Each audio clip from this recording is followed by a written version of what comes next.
BJ from Yardbreather Outdoors, and it is Sunday, March 11th, and we're out harassing coyotes today. It's a beautiful day. March, it's, usually what happens is you've got that transition period between winter and spring where, you're kind of getting away from ice fishing, you're losing some of that snow cover, you get that cabin fever, and if you have access to property, a population of coyotes or varmint, you've got a rifle. This is a great way to break up that monotony or that cabin fever that sets in. So basically our situation here today is I'm on a knoll here, the north end of Dane County, looking over a cut cornfield. I've got a lot of draws, woodlots. I've got a cut cornfield behind me. I've got a pothole with cattails. There's another field on the cut cornfield on the other side, and then it's prairie. So by all accounts, this is pretty good coyote country. There's a lot of scat in the area, a lot of coyote poop. Somebody shot some deer and threw their carcasses over on the other side of the road. I saw them while I was driving through over the winter, and they dragged those carcasses over here, that being the coyotes, so there's bones and stuff all over the place. So they're here. That's one of the key things to finding any game. It's no use hunting an area that doesn't have any. As far as tactics, what we're using today, I've got a 783 Remington bolt-action rifle. It's a 243. I bought that gun 2 years ago. I bought the 243 because it's a caliber that I can use not only for varmints, but I can also use them for deer as well. It's a pretty bread and butter gun, but it's fun to shoot. Nothing fancy. I've got a 9x40 scope on it. 80 grain bullet. So yeah, fun gun. As far as calls, I thought about going with electronic caller, but being that I'm a noob to this, I thought I'd kind of start slow and see where I find myself interest-wise and success-wise a couple years down the road. So Primo has a starter kit. You got a hot dog, which is this call here, and then I've got a squealer. And with the hot dog, you can do howling, you can do distress calls of a dog, all the different calls that you need to do. And then I got the squealer, which you can make basically sounds. And the one that I'm working on, or that works best for me, that I'm most familiar with, is the rabbit in distress. If you ever heard a rabbit in distress, it almost sounds like a baby crying. If you hear it at night while you're sleeping, and it'll wake you up, it will scare the hell out of you. But that being said, pretty good at these, so I kind of work with what I know. Other equipment.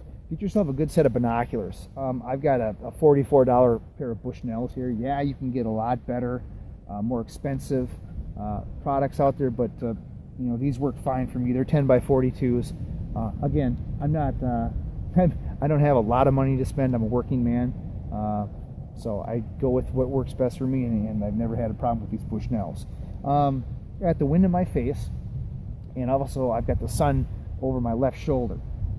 So with the wind in my face, one of the biggest weapons that a coyote can use is their sense of smell. So I anticipate if I do have any coming in, they're going to head down around and come back this way, but my hope is I can catch them coming along the edge of the wood line over there, the edge here, or maybe even catch them as they're coming across the field here. Eyesight, camouflage is very much another key. We've lost a lot of snow. I came out here with some snow camo yesterday, and there's a lot more snow. Today it's almost all gone. However, there's still some patches on the ground, so I kept my 3D seclusion open country snow pants on. I took my jacket off, set it down there on the ground, and just went with the regular woodland camo while I'm out here. I wanted to put up my turkey blind around here, but it's still frozen in the ground, so I wasn't able to do that. But I think I'm low enough where I've got some brush coming up and some shrubs and all that, where it'll at least take care of my my silhouette. So that being said, we'll see if we can't bring another dog in and maybe get one on film.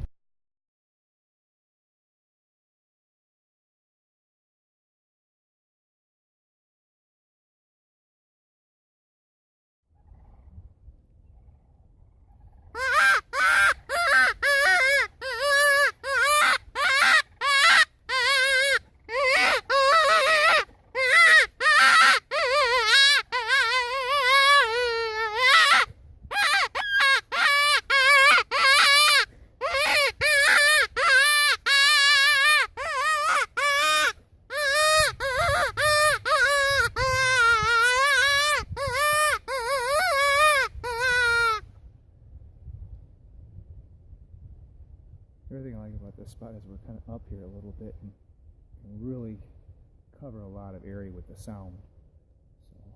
So disadvantage is well, from a standpoint of there's no more snow on the field, and it is difficult to see a coyote. Last night, that one that I called in came trotting from the corner here behind the bushes. I caught him moving out there about 100 yards. It was really hard to see against the thawed ground and the corn stubble and all that, but he was moving quick enough where I caught the movement and he stopped. Was able to make up a little bit of the white on his chest. So that's the difficult thing. That's why when you're predator hunting, and I suppose deer hunting too, it helps to have that little bit of snow there for obvious reasons, visibility. So, but it is what it is, right? The one thing that I've noticed with coyotes, at least in all my interactions with them, whether I'm hunting or not, for coyotes, is that everything happens pretty fast. You know, last year when I called in my first one, it was there and it was gone like that. There's all kinds of geese coming in right now, of course.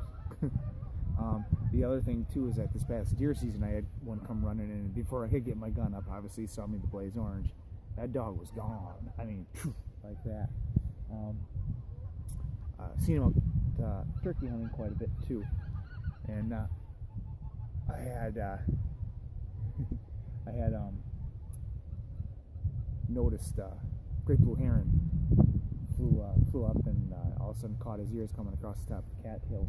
And he came running in, and I was bow hunting for a turkey, and that dog came running in and slammed my decoy and made the loudest pop. But he had a rude awakening when he realized it was plastic, it wasn't a real thing. So you really have to be ready for him, especially when you're hunting in close quarters in timber.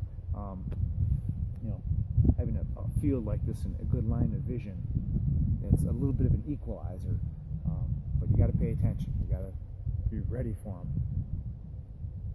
Definitely learned my lessons in those times that I bumped into them.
Hey everybody, it's BJ from Yardbreather Outdoors, coming to you from my kitchen. Normally, if I'm here, we do the bit from downstairs in the bar at the Hunt and Fish Inn, but not tonight because we're cooking. Speaking of which, check this out. Got the smoker going tonight. Let's see what we got going on inside here.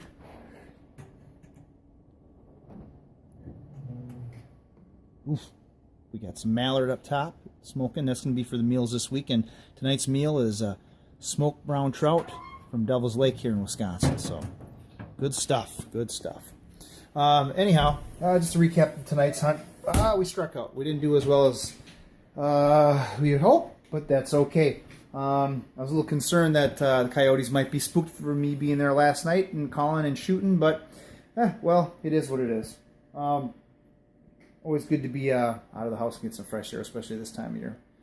So, what's up next? I don't know. I've got a long week of work ahead of me, but I do believe it's going to have something to do with fishing, or walleyes for that matter. The boat was prepped last Sunday. We're ready to go. So it's just a matter of getting out there, and the way that the weather is looking, Friday might be a good day to go. So with that being said, we'll see you guys next time. and have a good one.